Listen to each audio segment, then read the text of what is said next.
un día más, con la gracia del Señor, proseguimos el comentario del Catecismo de nuestra Madre la Iglesia. Buenos días, ¿con quién hablamos? Hola, buenos días, monseñor. Soy Luis de Pontevedra. Adelante, Luis. Una consulta.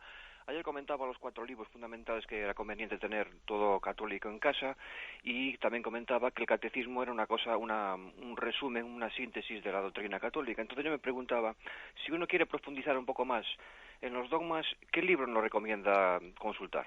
Simplemente eso. Gracias. Bien, bueno, vamos a ver, cuando alguien, no desde el punto de vista de explicaciones teológicas, quisiera profundizar más todavía en el catecismo, tendría que ir a los propios textos de los concilios. Tendría que decir, bueno, leerse el Concilio Vaticano II, leerse el Concilio Vaticano I, leerse pues, Concilio de Trento. Es decir, sería ya ir a leer la doctrina entera de los concilios. Pero quizás yo pienso que eso, claro, supondría también tener pues una cierta especialidad también teológica para poder hacerlo, porque también tiene el lenguaje no fácil a nosotros, los concilios más antiguos.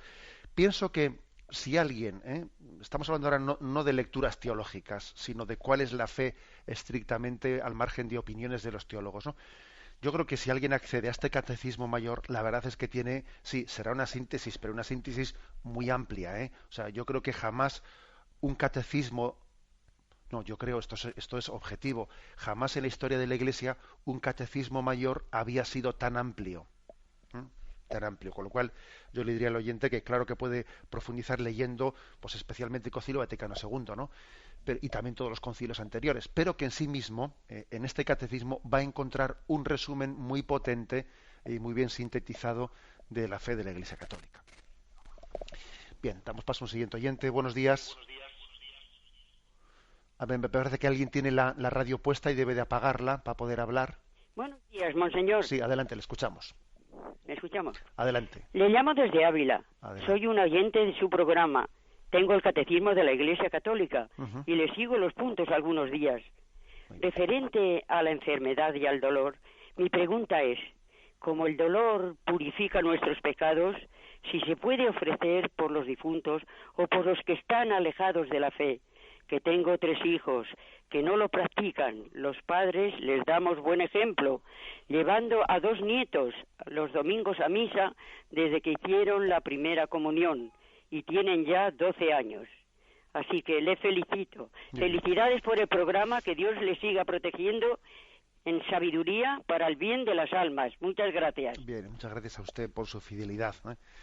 Y bueno, estoy convencido que esa constancia, esa perseverancia en acompañar a los nietos, aunque usted es consciente de que esa carencia de los padres, pues, bueno, difícilmente puede ser suplida, pero lógicamente dice, bueno, yo estoy aquí con ellos, pero deberíais de estar vosotros, bueno, algo les hará pensar a sus hijos, ¿no?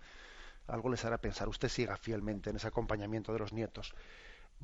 Bueno, pues la pregunta que me hace el oyente, pues me parece muy práctica, muy práctica. El sufrimiento que es inevitable, en mayor o menor medida, claro, es verdad que hay sufrimientos y sufrimientos, ¿no?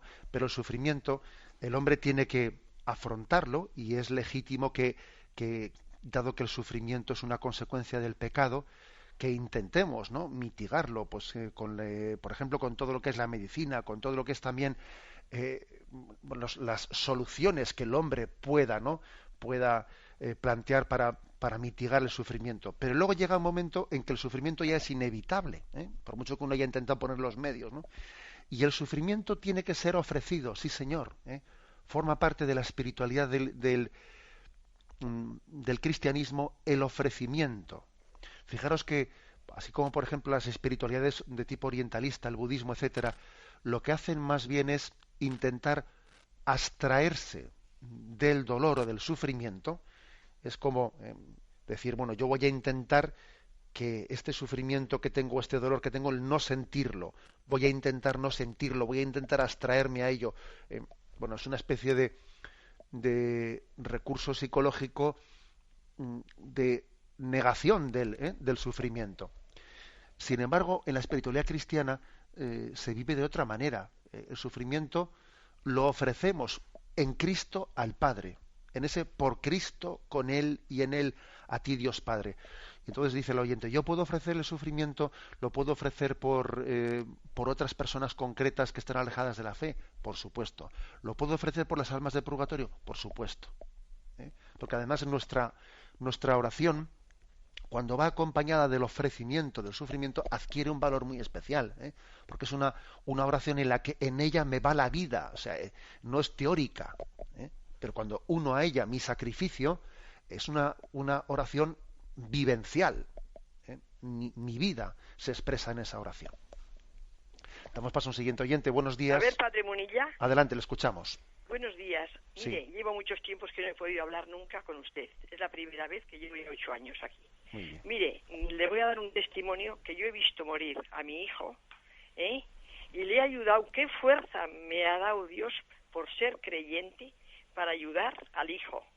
El otro día se me murió un hermano en Vitoria y le voy a decir cómo se nos nota a las personas que llevamos la fe.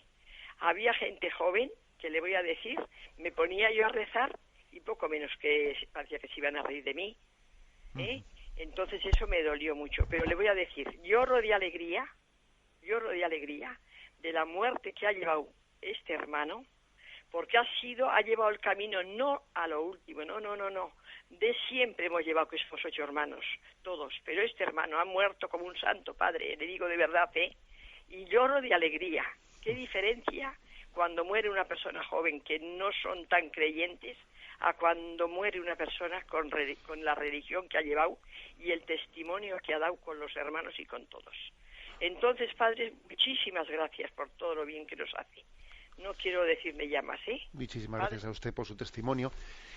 Y la verdad es que yo creo que hay testimonios que lo dicen todo, ¿no? Cuando alguien es capaz de acompañar a morir a un hermano suyo o a morir a un hijo suyo, porque es que yo creo que uno de los máximos sacrificios que se puede pedir a una madre es que entierre a sus hijos o a alguno de sus hijos, ¿no?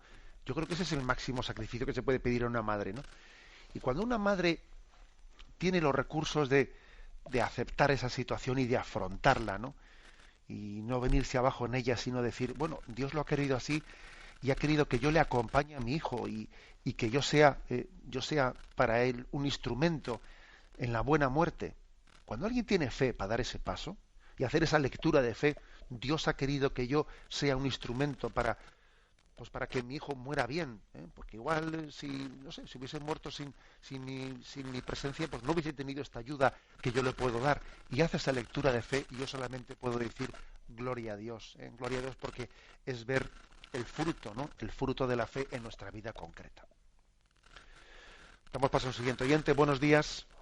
Hola, buenos días. Buenos días, le escuchamos. Mire, soy Antonio de Madrid. Mi pregunta es la siguiente: ¿qué diferencia hay entre las distintas Biblias que hay, la de Jerusalén, la guadalupana, la de la Conferencia Episcopal? Esa es mi duda. De acuerdo. Vamos a ver.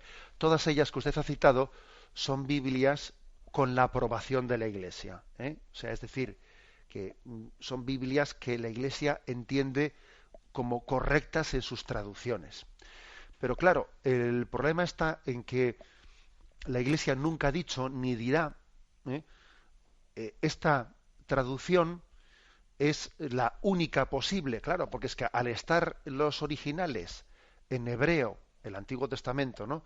Y en griego, el Nuevo Testamento y alguna parte también del Antiguo, al estar en otros idiomas, y no es tan sencillo traducirlos, no es tan sencillo porque hay expresiones que pueden ser también.